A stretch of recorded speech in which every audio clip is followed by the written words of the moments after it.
Dia desses, conversando com um grupo de amigos, né, mais jovens e tal, aquela coisa toda, e às vezes tinha uma curiosidade de saber como é que funcionava, eles são também radialistas, né?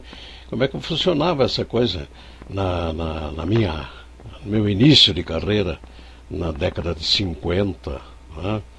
Então eu disse para eles é o seguinte, ó, todo mundo fala em rádio receptor, porque tinha isso, tinha aquilo, tinha igrejinha, tinha aquele outro. Por que igrejinha? Porque ele tinha o formato de uma capelinha, nem era igrejinha, era capela. Porque a família ficava toda reunida na sala ouvindo rádio, né? Então o fabricante da Philips resolveu produzir lá, fabricar um rádio tipo capelinha, né? Mas poucas pessoas falam sobre o microfone, que é uma das peças fundamentais também, porque todas elas são fundamentais. A televisão, por exemplo, ela não é só TV, ela é rádio e televisão, porque a televisão só envia imagens e o rádio envia o som. Aí depois surgiu lá em 1887 o mimeógrafo. O primeiro mimeógrafo surgiu em 1887. Depois vieram as máquinas de escrever Hamilton e outras tais, né?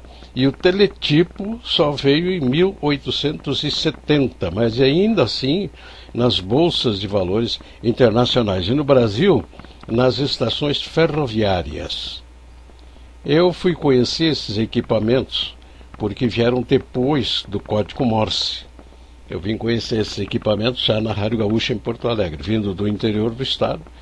Fui trabalhar na Rádio Gaúcha, aprovado em testes, etc, etc.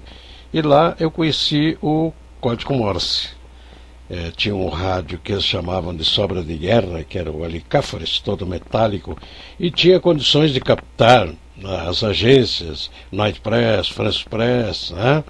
Que enviavam seus noticiários para o Brasil através do Código Morse.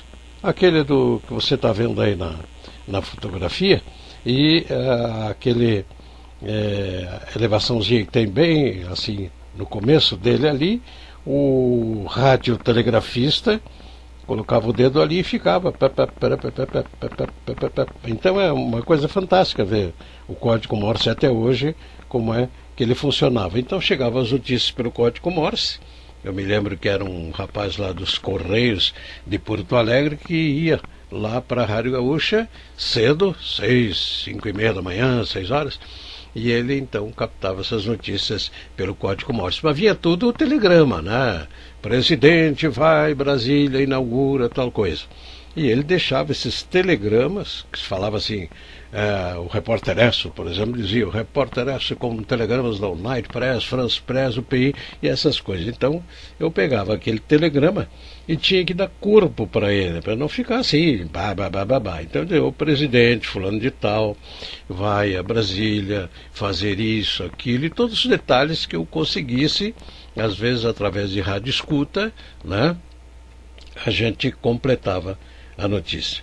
Foi uma fase muito interessante, porque foram as fases das descobertas, né? A chegada do gravador. Nossa, o gravador foi um espetáculo. Quando chegou, houve foguetório, né? E mal sabíamos nós que ele vinha tirar emprego de mais ou menos 50% da classe dos radialistas, né? Porque tem rádio aqui em Curitiba mesmo que funciona só através do computador e gravado naturalmente. Então depois vieram os gravadores portáteis. Esse sim foi muito útil, porque você não precisava estar anotando, esquecer palavras, se tornava muito difícil fazer a notícia com as suas próprias anotações, a não ser que fosse taquígrafo, né? Então, gravado é muito melhor. Além de você poder colocar no ar a voz da pessoa, pode também utilizar a notícia de forma completa. E era assim. A gente ia descobrindo o teletipo, máquina de escrever bem antes também, o mimeógrafo, né? E o precursor de tudo isso, Código Morse. Elucubrações profissionais. Tchau, tchau.